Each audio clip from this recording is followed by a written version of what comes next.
मैं हूँ शिवनाथ झा, आर्यावर्त इंडियन.com के यूट्यूब चैनल अखबार वाला से।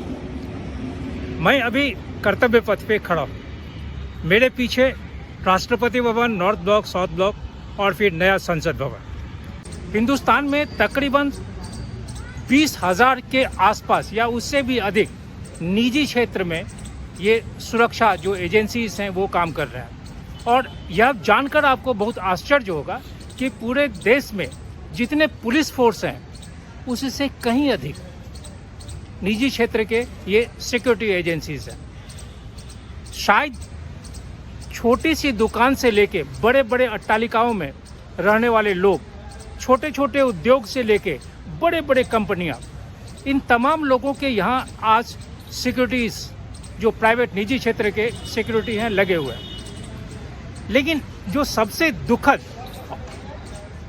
और सबसे कष्टदायक बात यह है कि इन क्षेत्रों में काम करने वाले, जो निजी क्षेत्र में काम करने वाले सिक्योरिटी वाले हैं, जो दूर दराज, भारत के दूर दराज 6.5 लाख गांव से विभिन्न शहरों में, चाहे दिल्ली हो, कलकत्ता हो, चेन्नई हो, कानपुर, नागपुर, किसी भी क्षेत्र में अगर आके किसी भी स्थान पर आकर अगर नौकरी की तलाश में आते हैं और सिक्योरिटी में ज्वाइन करते हैं, तो सबसे ज़्यादा अगर उनका एक्सप्लॉयटेशन है तो निजी क्षेत्र के सिक्योरिटी एजेंसीज में।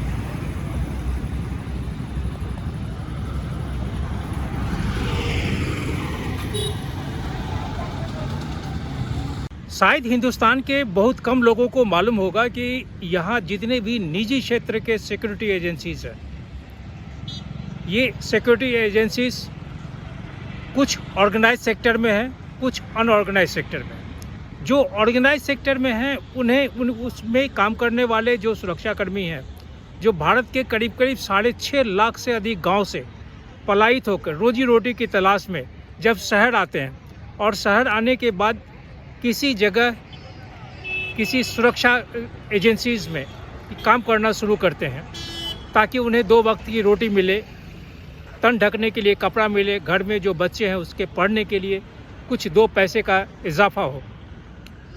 लेकिन सबसे बड़ा दुर्भाग्य यह है कि इसमें जो व्यक्ति या जो सुरक्षाकर्मी किसी प्रतिष्ठित बहुत बड़े संस्थान में काम करते हैं उनके लिए तो एक अलग दुनिया है, लेकिन जो छोटे छोटे सुरक्षाकर्मी छोटी छोटी जो संस्थाएं उसमें काम करते हैं, उसमें उनका इतना ज़्यादा एक्सप्लॉयटेशन होता है, आप अंदाज़ा नहीं लगा सकते।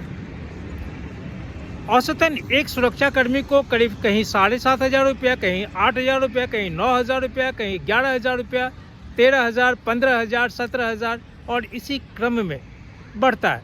लेकिन सवाल यह है कि कभी भी स्थानीय प्रशासन के तरफ से, प्रदेश के शासन के तरफ से या कुल मिला के सरकार की तरफ से अभी कोई भी ऐसी व्यवस्था नहीं है कि एक जो न्यूनतम इन सुरक्षा कर्मियों के जो एजेंसीज हैं उन एजेंसीज के द्वारा एक न्यूनतम वेतन जरूर दिया जाए। आमतौर पे इस सुरक्षा एजेंसीज में काम करने वाले जो व्यक्ति हैं उन व्यक्तियों को औसतन 26 दिन का वेतन दिया जाता है, 4 दिन का वेतन काट लिया जाता है। उन्हें कोई अवकाश या किसी प्रकार की कोई छुट्टी नहीं मिलती है। उन्हें जो यूनिफॉर्म दिया जाता है पहनने के लिए उसके लिए भी पैसे लेते हैं।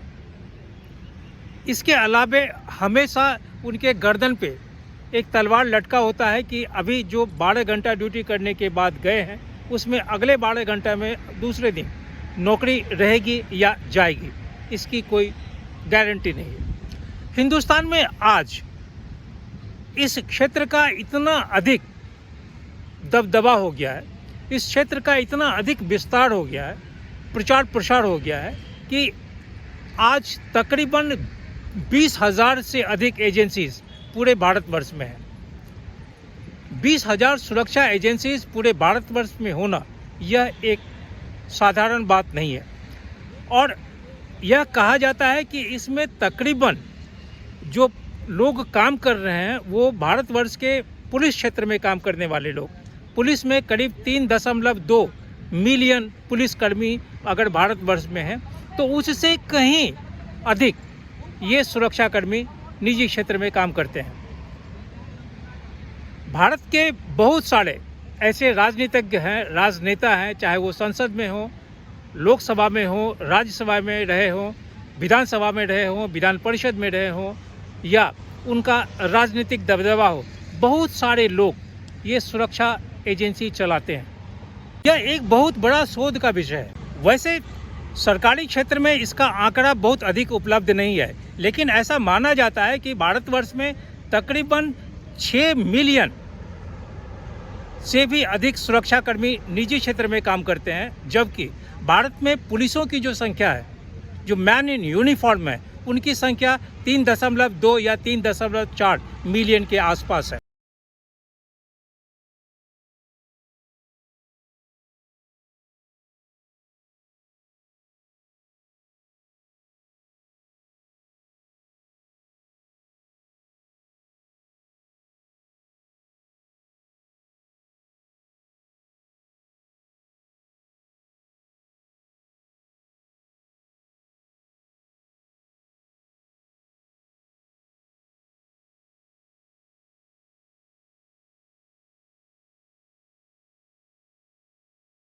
ऐसा मान सकते हैं कि भारतवर्ष में निजी क्षेत्र के जो सुरक्षाकर्मी हैं, जो सुरक्षा एजेंसीज हैं, यह आज की तारीख में विश्व में सबसे अधिक है।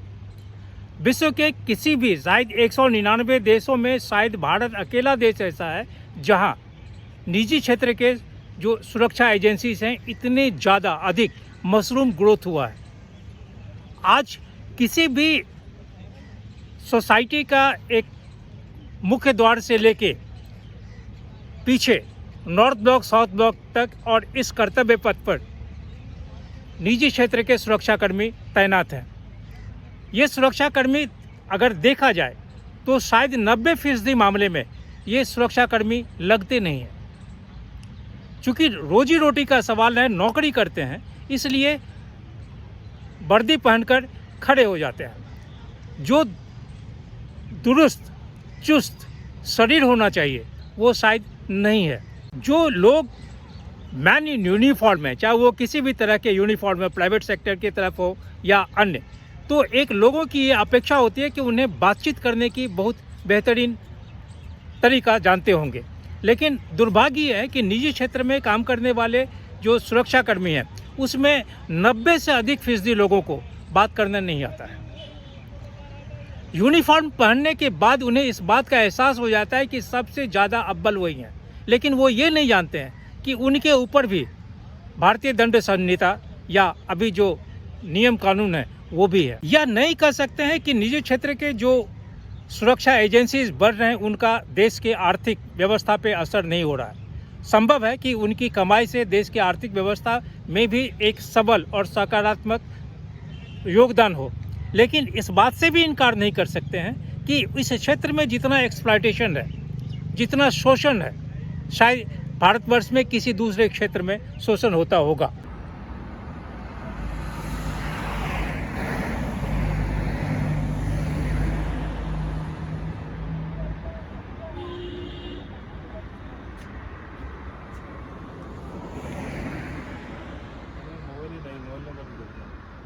संभवतः दिल्ली ही नहीं, दिल्ली के बाहर भारत के जितने भी राज्य हैं या केंद्र शासित प्रदेश हैं उसमें कहीं न कहीं आपको हर एक 10वें कदम पे कोई निजी क्षेत्र के सुरक्षाकर्मी जरूर दिखेंगे।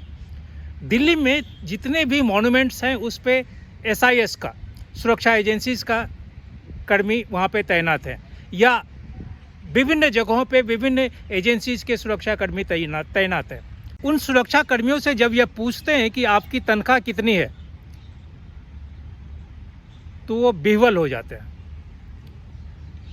वो कहने लगते हैं कि उन्हें जितनी तनख्वाह मिलती है उस तनख्वाह में शायद दोनों वक्त का चूल्हा भी नहीं जल सकता है, लेकिन उन्हें 12 घंटे की ड्यूटी देनी होती है।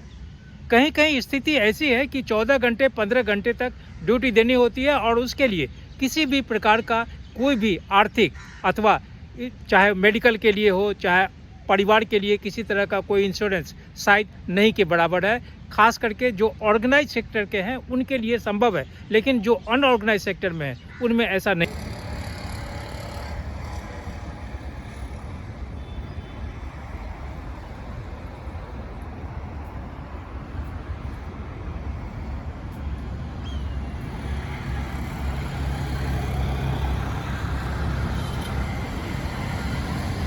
सन 2005 में private security agencies regulation act बना था और इसका मुख्य उद्देश्य ये था कि जो निजी क्षेत्र के सिक्योरिटी एजेंसीज हैं उनको एक लीगल फ्रेमवर्क के तहत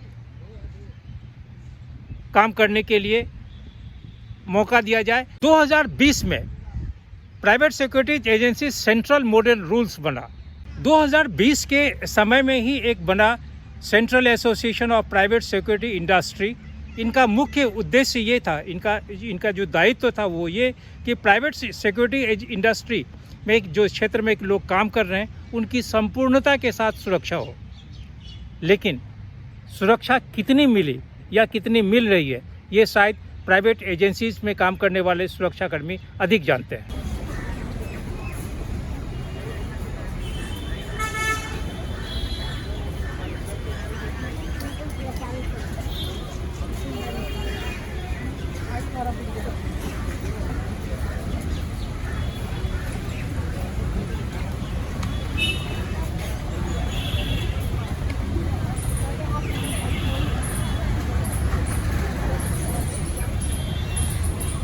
आज स्थिति ये है कि अगर आंकड़े को नज़र में रखा जाए तो भारतवर्ष में जो निजी क्षेत्र में सुरक्षा कर्मी काम कर रहे हैं या जो सुरक्षा एजेंसी निजी क्षेत्र में चलाते हैं ये तकरीबन 60,000 करोड़ का बिजनेस हो गया।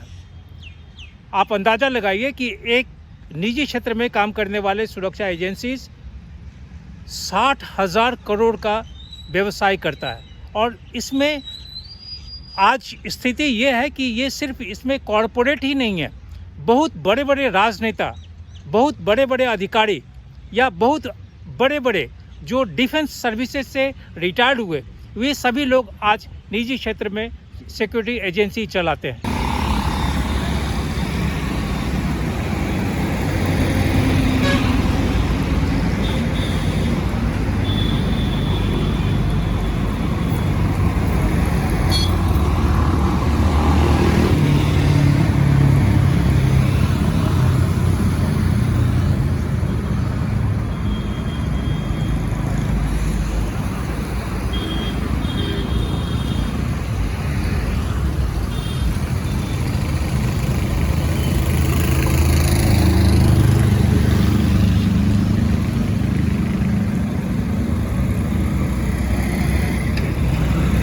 पिछले वर्ष लोकसभा में केंद्रीय गृह राज्य मंत्री नित्यानंद राय साहब एक लिखित जवाब में कहे थे कि भारतवर्ष में तकरीबन 16,427 रजिस्टर्ड प्राइवेट सिक्योरिटी एजेंसीज काम कर रहे हैं और इसमें सबसे ज़्यादा गुजरात में है।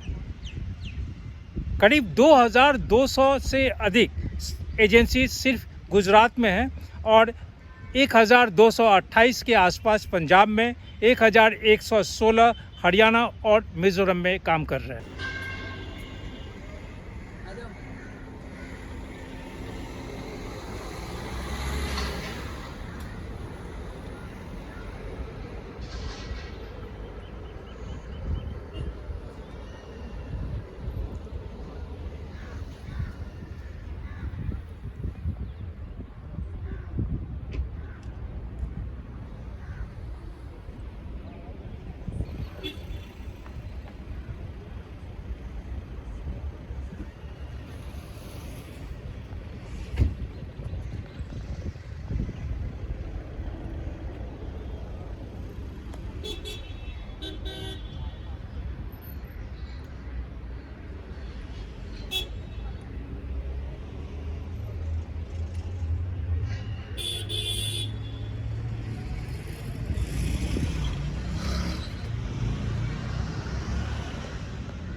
भारत सरकार के तरफ से इन प्राइवेट सिक्योरिटी एजेंसीज वालों को या इस क्षेत्र में काम करने वाले जितने भी कर्मी हैं उन तमाम लोगों के लिए एक नियम के तहत एक ट्रेनिंग की व्यवस्था की गई है।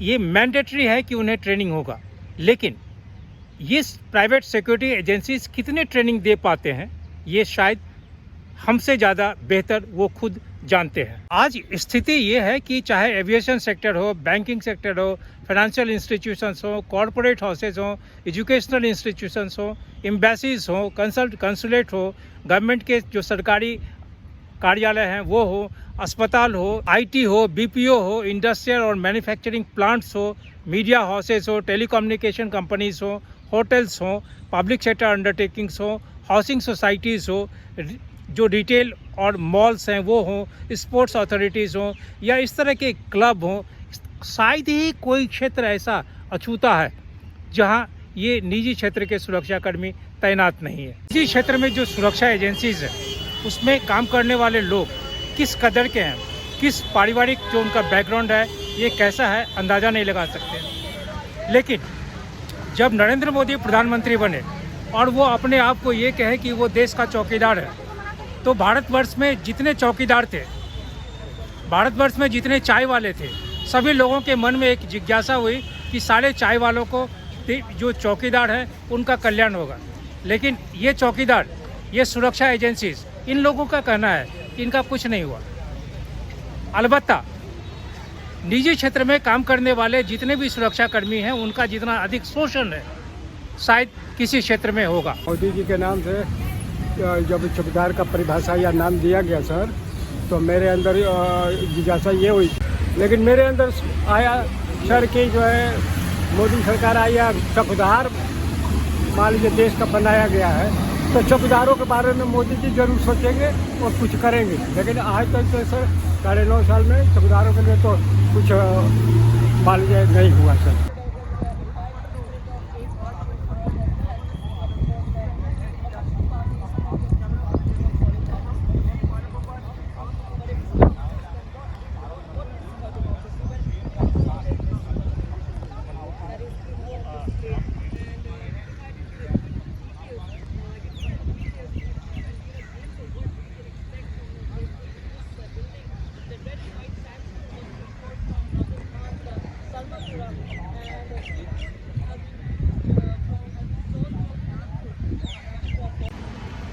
दिल्ली शहर में छोटे से छोटे, बड़े से बड़े जितने भी संस्थान हैं, उन संस्थानों में जहां निजी क्षेत्र के प्राइवेट सिक्योरिटी एजेंसीज के लोग लगे हुए हैं, उन लोगों से बात करने के बाद ऐसा लगा कि अधिकतर लोगों का यह कहना है या मानना है कि जब 2014 में प्रधानमंत्री नरेंद्र मोदी आए और देश में उन्होंने कहा कि एक चाय वाला देश का प्रधानमंत्री बन गया, तो भारतवर्ष के जितने चाय वाले थे उन्हें यह इच्छा होने लगी, उनकी अपेक्षाएं होने लगी कि शायद वो सभी चाय वालों का भविष्य बदल जाएगा।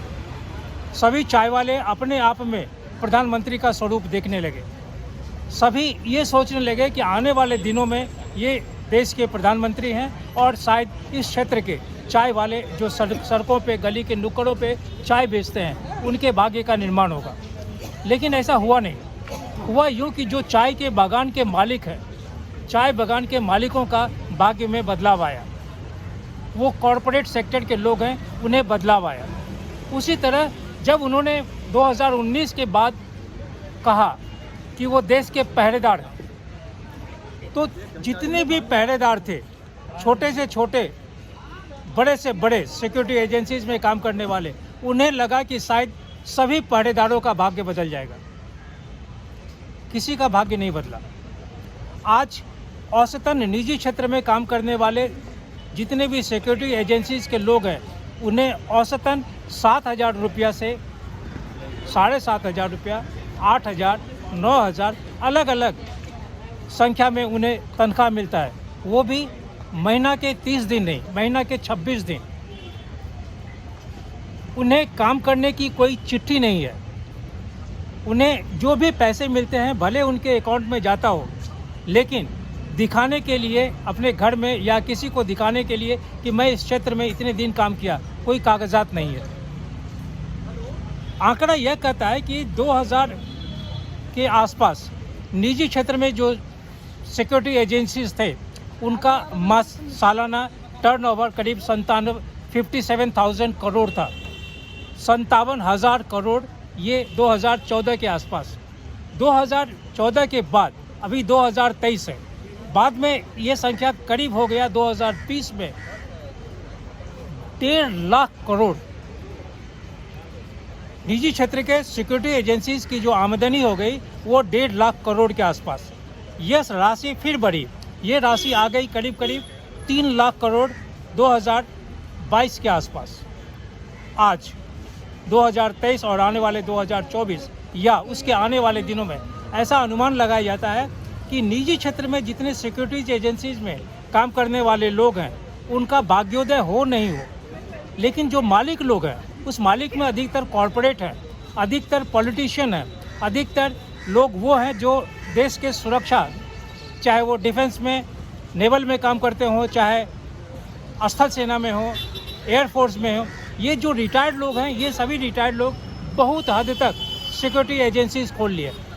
और फिर ऐसा अनुमान लगाया जाता है कि 2024 और उसके आसपास या उसके बाद ये राशि तकरीबन 5 लाख करोड़ का बिजनेस होगा।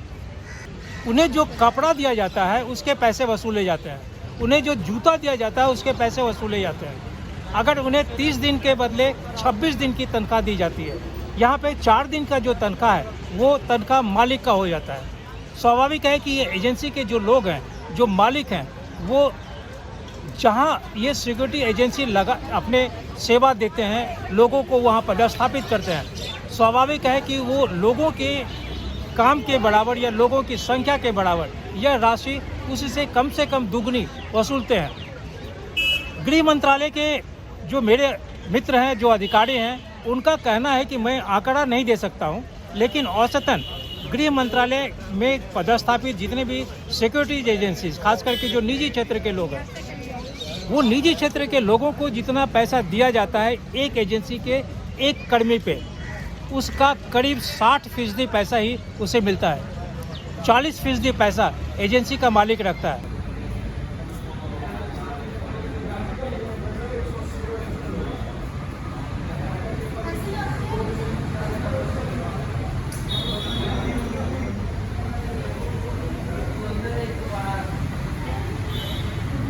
हिंदुस्तान में आंकड़े को इकट्ठा, स्टैटिस्टिक्स को इकट्ठा करने वाला एक गिरोह है, एक बहुत बड़ा गिरोह है जो पूरे देश में आंकड़ा एकत्रित करता है और वो आंकड़ा सरकार को भेजता है।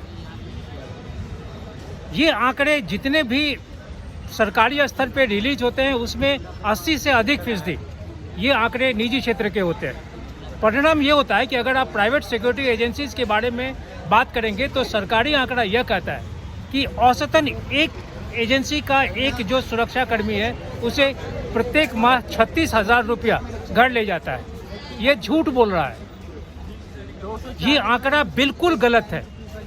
प्राइवेट सिक्योरिटी एजेंसीज में जो लोग काम करते हैं, अगर उनके शरीर की रचना को आप देखेंगे तो आपको अंदाज़ा लगेगा कि 36,000 रुपये प्रति माह तनख्वाह का यह शरीर नहीं है।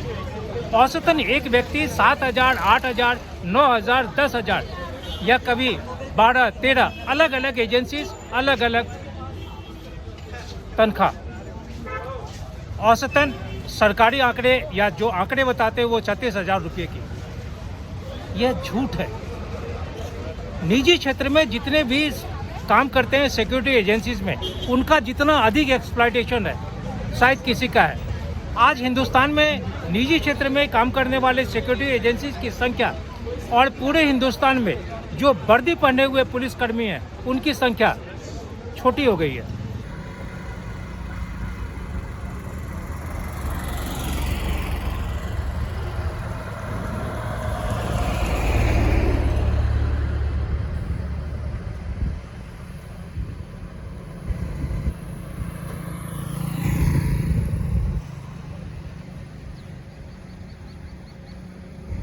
आज हिंदुस्तान में जितने भी हज़ारों हजार निजी क्षेत्र के सिक्योरिटी एजेंसीज हैं, उसमें बहुत सारे एजेंसीज इंटरनेशनल लेवल पे जो विदेशी कंपनियां हैं उसके साथ टाई अप कर ली। मतलब कि निजी जो देसी कंपनियां हैं वो देसी कंपनियां विदेशी ठप्पा लगा लिया। विदेशी ठप्पा लगाते ही उनकी कीमत बढ़ गई। अब ये कंपनियां जो भारत के कॉरपोरेट घरानों में या फिर सरकारी क्षेत्र के जो निकाय हैं, जो ऑर्गेनाइजेशंस हैं, उनमें अगर सिक्योरिटी पर्सनल प्रोवाइड करते हैं, उन्हें उपलब्ध कराते हैं, तो उनका जो दर है वो दर स्वाभाविक रूप से अधिक हो जाता है।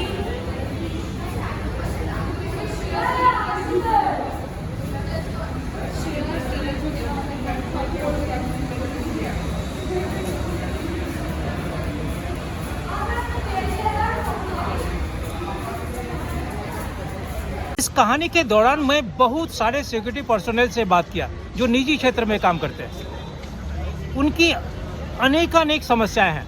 बहुतों का कहना है कि उनके घर में उनकी माँ बीमार होती हैं, उनके पिता अस्पताल में भर्ती होते हैं, उनकी पत्नी बीमार होती है, उनके बच्चे बीमार होते हैं। इसका कोई भी देख रेख करने वाला या किसी तरह का जो एक इंश्योरेंस है, यह इंश्योरेंस नहीं है। ना तो ऑर्गेनाइजेशन देता है या न सरकार।